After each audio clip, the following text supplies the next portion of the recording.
Hello and welcome to the Story Behind the Stories, your weekly look at the pages of the Neepawa Banner Press. Thank you very much for taking a little bit of your time and spending it here with us on NACTV. I'm Eoin Devereux with the Banner Press, welcoming you to this, the June 27th edition of the program.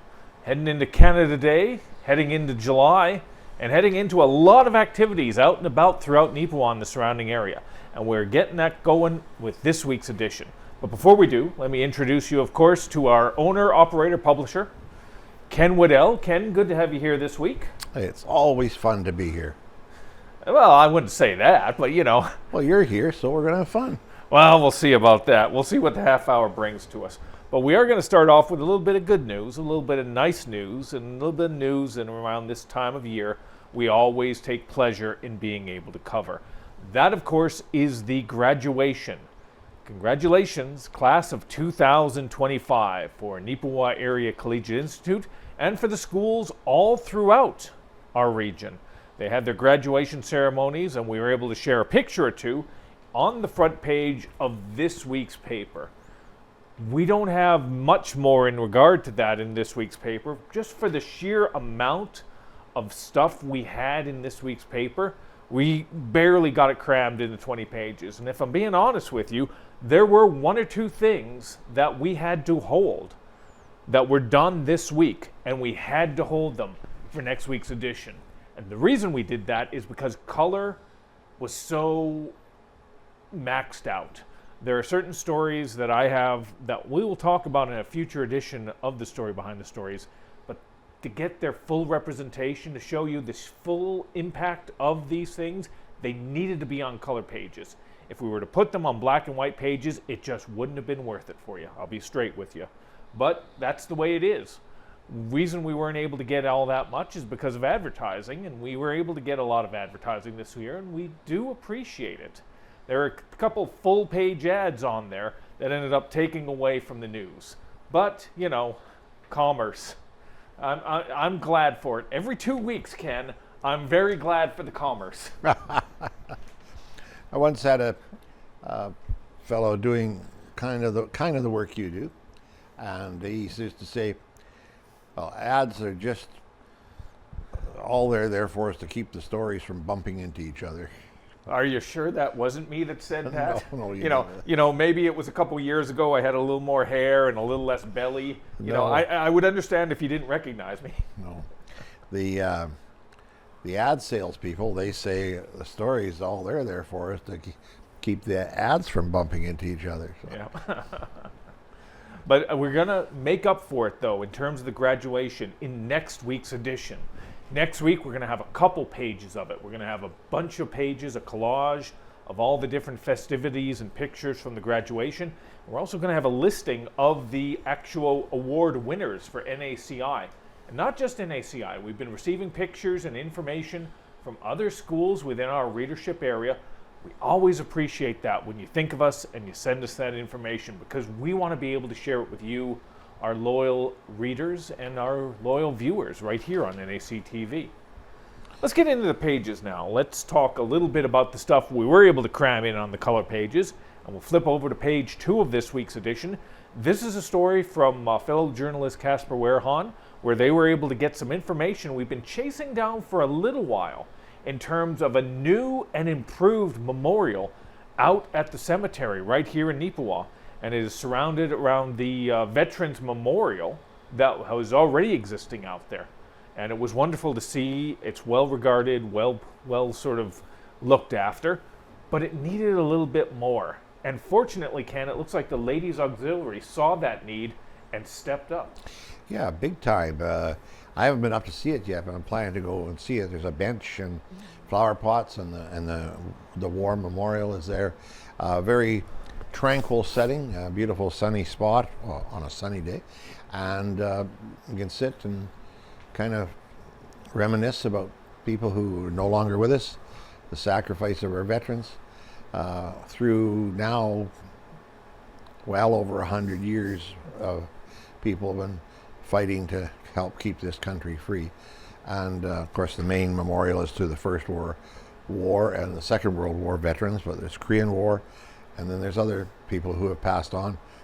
in battle or afterwards who fought other wars on Canada's behalf. And it'd be good to go up there and sit there and just be grateful for a moment and think about their contribution and sacrifice. That is very true, and it's wonderful as well to see the Ladies Auxiliary see the need to sort of step up and to support this and to sort of move forward in terms of getting this done. Organizations like that, community groups like that, are the heartbeat of a community the size of Neepawa. And to see them step up like that, they need to be spotlighted and they need to be appreciated for what they were able to do. And hopefully you'll be able to appreciate as well. If you live in the Neepawa area, head on down. And if you want to sort of have a nice, peaceful, sort of relaxing sort of day out there, check it out for yourself, weather permitting. All right, let's shift into some more information a little further into the pages. We have ourselves a by-election that is going to be going on right here in the town of Neepawa to fill a council seat. There's one seat available, and there are two individuals that want to be a part of that next council, this upcoming council, I should say. The by-election will be happening in mid-July, and we had a chance to send out some questions to the two candidates. They are, of course, Dave Clark and Sherry Grant. So these two individuals, if you live in Neepawa, you should know each of these individuals. They're well known within the community, well regarded individuals in the community, and they've seen the value of taking their own personal time and giving back to that community in many different ways. So we asked them a few questions to sort of gauge their sort of perspective on why they decided to step up for this by-election, what they think the issues or the topics of the day are for the community of Neepawa, and why they think they are the best person to step forward and take over that as a councillor. So we got some very interesting answers, I thought, Ken. Yeah, that's good. You know, there's the answers are interesting, and both these folks have been in Neepawa literally all their lives, business people, and Dave Clark is manager at Stella Jones, and Sherry Grant runs the greenhouse here in town and other business interests as well. And the third question, you know, what are your the local topics or issues? They both mention infrastructure. Surprise, surprise.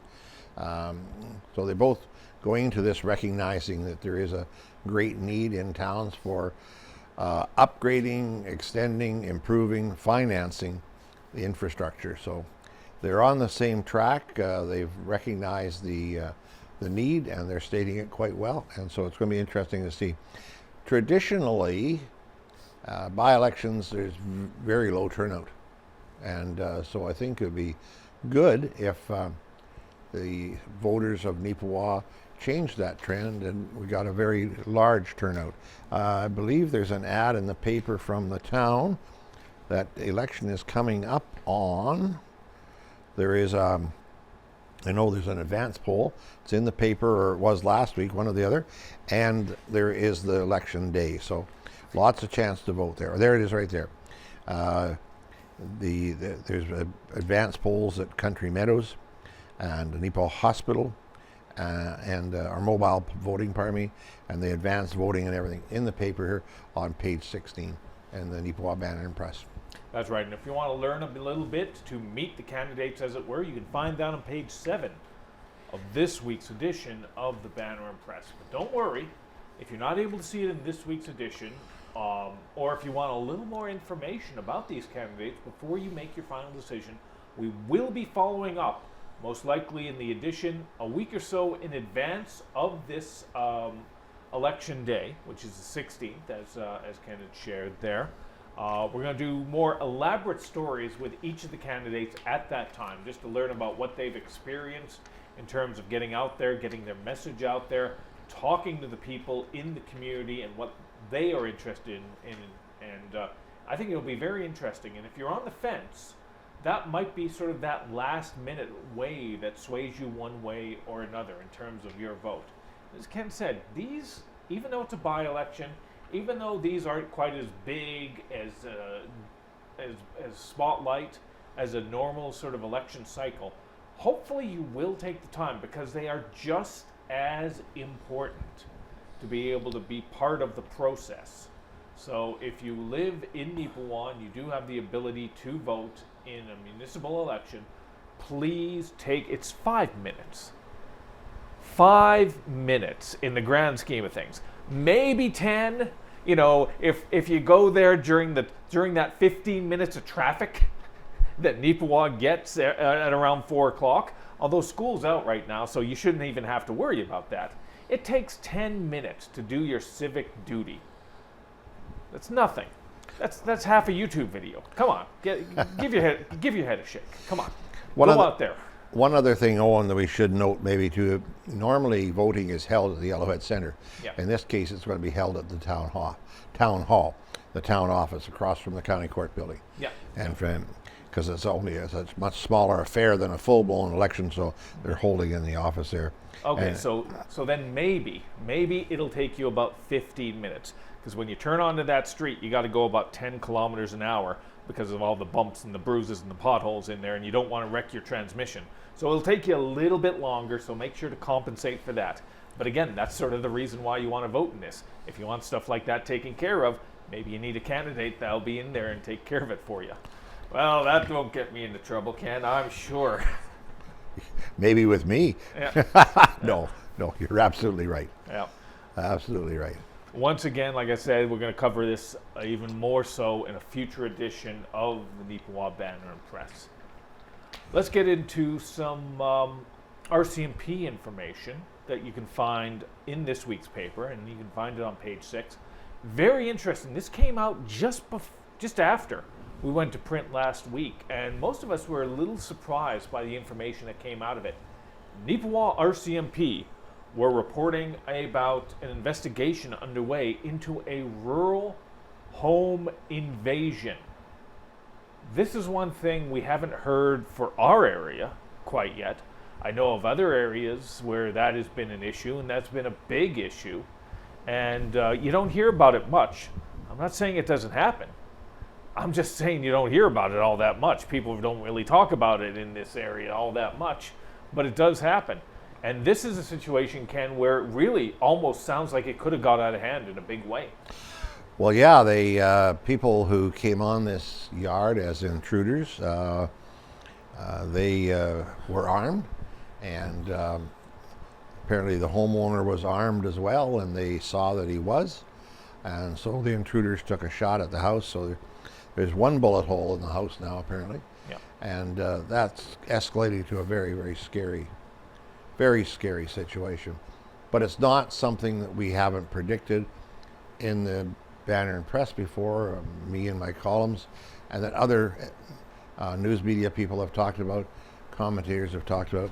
If it keeps up like it is right now, someone is going to get injured or killed, because the thefts are very brazen. The pictures are right there on the home camera, video cam. 2 vehicles pull into the yard, and they're planning to take home a load with them. In this case, I guess they didn't. Yeah. But if there'd been nobody there or no resistance, there would have been significant theft. That is a huge concern in regard to rural communities, because you can't just call up the RCMP and expect them to be there 5 minutes later. Spruce Plains Detachment, the entire region is huge. It is a massive area, and there's only so many RCMP officers that are on during a shift, especially during the overnight shifts. And you can't get from Minnedosa over to east of Neepawa in just like that. No, that's not a possibility. So there are concerns in rural areas about these types of situations and how they can elaborate. This is a perfect example of it. It did elaborate. Yeah, it got very close. Well, it got out of hand. Anytime you have a bullet fired, it's definitely out of hand. Yeah. When you're on someone's yard to steal something, it's definitely out of hand. And I'll say this, I have absolutely no sympathy for the thieves at all. None. Zero. In this country, people, generally speaking, are not destitute. Generally speaking, not starving. Generally speaking, lots of work for people to do, ways of making a living. This is not a legitimate way to to make a living. So I have zero sympathy. True to a degree, yes, very much so. I will say the one thing, though, because I do know people that the system is not engaging with them. It is not helping them in the way that needs to be helped. Fortunately, these individuals I know don't believe in sort of something like this. They believe in working through the system. They believe in doing the right thing and sort of do the best they can under the circumstances. And as well, this person as well probably wouldn't be able to lift an ATV or anything like that. They're not strong enough to steal. I'll put it that way. So maybe that's the only reason. Anyway, whatever. But if you want to find out a little bit more about that, and hopefully we will as a collective find out a little bit more about that in a future edition of the Banner and Press. All right. This one probably going to take a few minutes this week, and probably going to take up a few minutes in next week's show as well, because this is, let's just say, a topic that has really caught the attention of a lot of people. I am talking, of course, about the intersection down in Carberry. The accident that occurred a few years ago, which unfortunately took the lives of about 17 individuals. That got people talking about the safety of the intersection of the Trans-Canada Highway and Highway 5 off the top of my head? Yes. Highway 5, yes. And the government decided they were going to do something about that. And they have been going through the process, and they announced actually 2 days ago which option. They had 3 options, and they decided which option they were going to go with.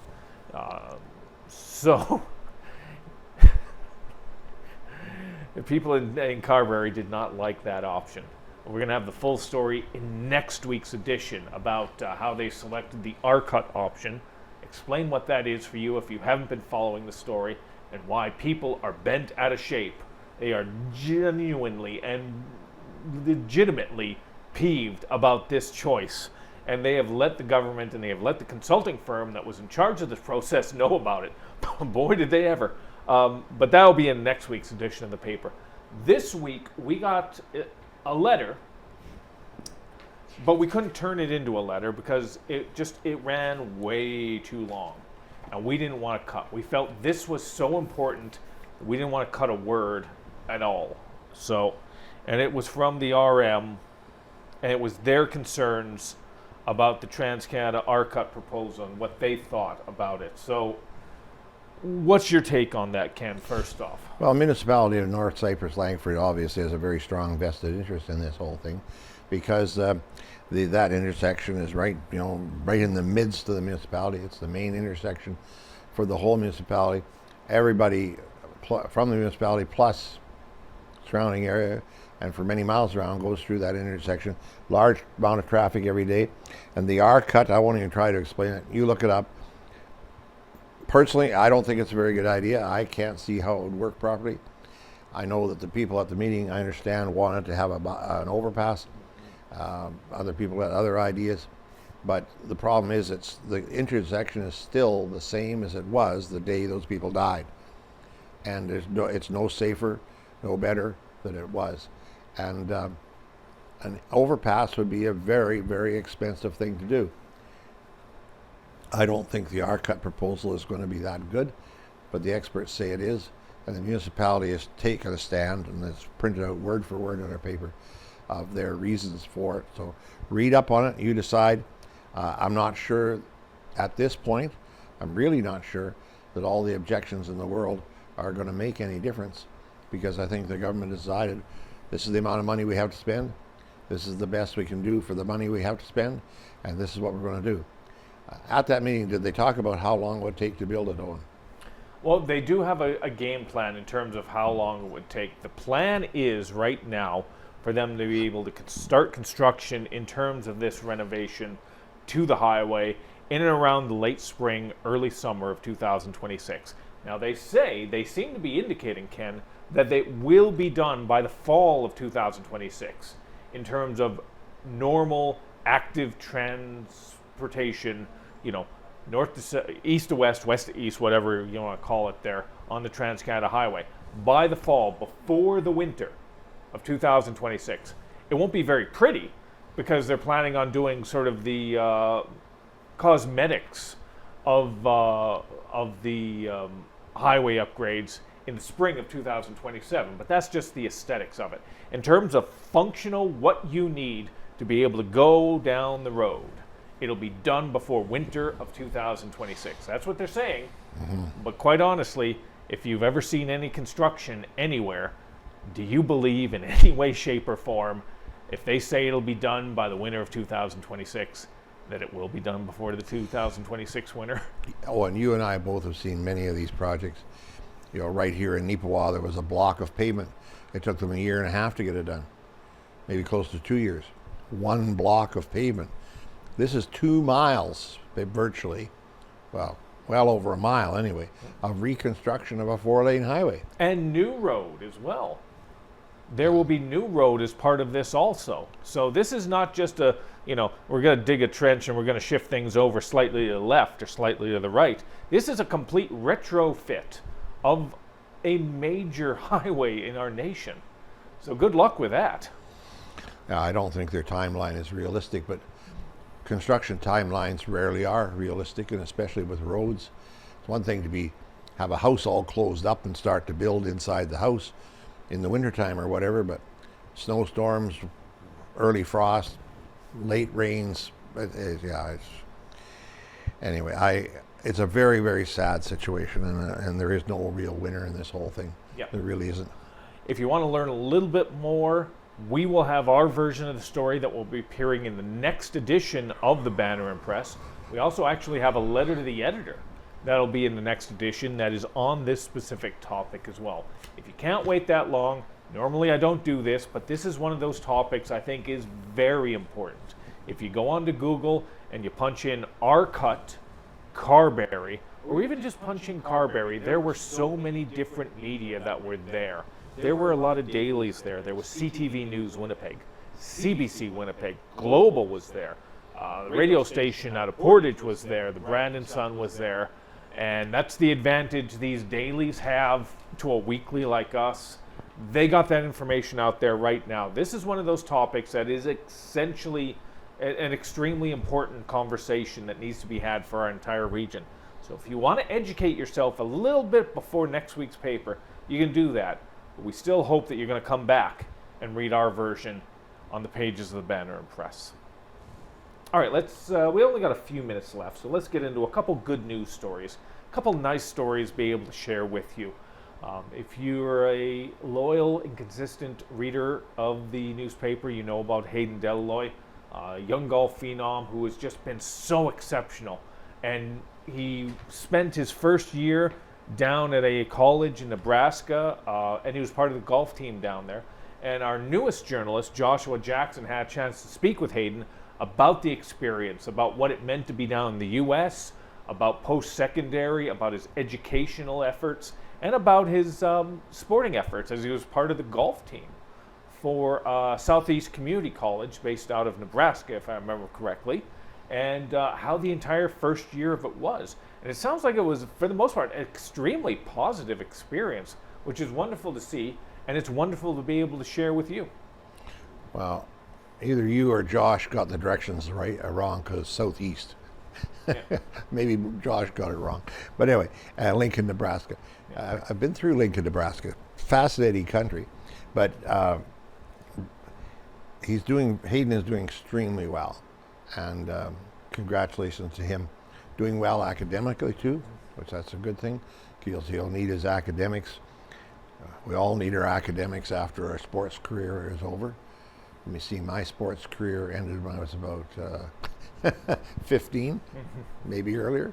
Anyway, no, kidding aside, he's doing very, very well. Well-known family, third generation at least in this community, and so we're very proud of him. It's a really good situation. That's right. If you want to learn a little bit more about that, you can find it on the sports page of this week's paper. You can also find a little bit of hockey as well. The Tigers Fight Cancer campaign. We've reported on it for the past 6 years. It's the high school hockey team doing their part for the community. They were able to hand out some checks and hand out some donations to a couple very important causes in Neepawa in terms of the chemo unit at the health center, and of course Victoria Quilt's Neepawa chapter, to be able to support them and their worthy causes. So it's always wonderful to see the next generations see value in giving back to their community, like these young men have. So there's so much more we could talk about, but there's only a few minutes left, so we're going to have to sort of bullet time through all of these different ones here. We've got our Farmers Advocate, this month's edition. We got some information in there from Manitoba beef producers. One of our local individuals, Matthew Atkinson, who is the president of Manitoba Beef Producers, and we're very appreciative he was able to share some information on that. We also got a little bit of details on the beef youth roundup that's going to be coming up soon, right, Ken? Yeah, this is many, many years it's being held. I don't know, it says here how many years, 18 years of being held in Neepawa. They love being in Neepawa. 100 kids or more, young people, showing cattle, judging cattle, having seminars about the livestock industry. It's a great show, and headed up by people like Lois McRae from Brandon, and they're very happy to be back in Neepawa again in early August, and the 1st, 2nd, and 3rd of August at the Beautiful Plains Ag Society, or Stride Exhibition Grounds, as it's called now. And so we look forward to that.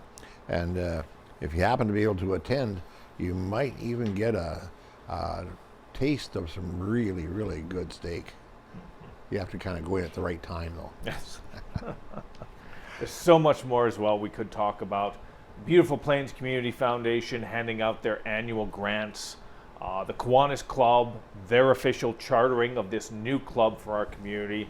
And as well, more sports-oriented stuff with the Santa Clara Baseball League. Neepawa Gladstone Co-op had their annual general meeting, and we got the numbers from that. That's why it's important each and every week. We hope that you will pick up a copy of the Banner Press and learn about your community for yourselves. It's in over 30 different communities throughout Western Manitoba. You can find a physical copy. And if you can't, always remember, go online to neepawabanner.com. I think, or Neepawa Banner. Yeah, Neepawa Banner. Go onto the internet and just punch in Neepawa Banner Press, and then something will pop up. Yes. Yeah, neepawabanner.com. Yeah. That's the one. That's about it for us for this week's edition. We always appreciate you watching. You can always get in touch with us if you have any story suggestions as well at 476-3401 or at news@neepawabanner.com. So once again, thank you very much, Ken. Always appreciate you taking a few minutes and talking about the paper. Always a good time. And we always thank you as well. And we hope to see you again next week, right here on NAC TV and the story behind the stories.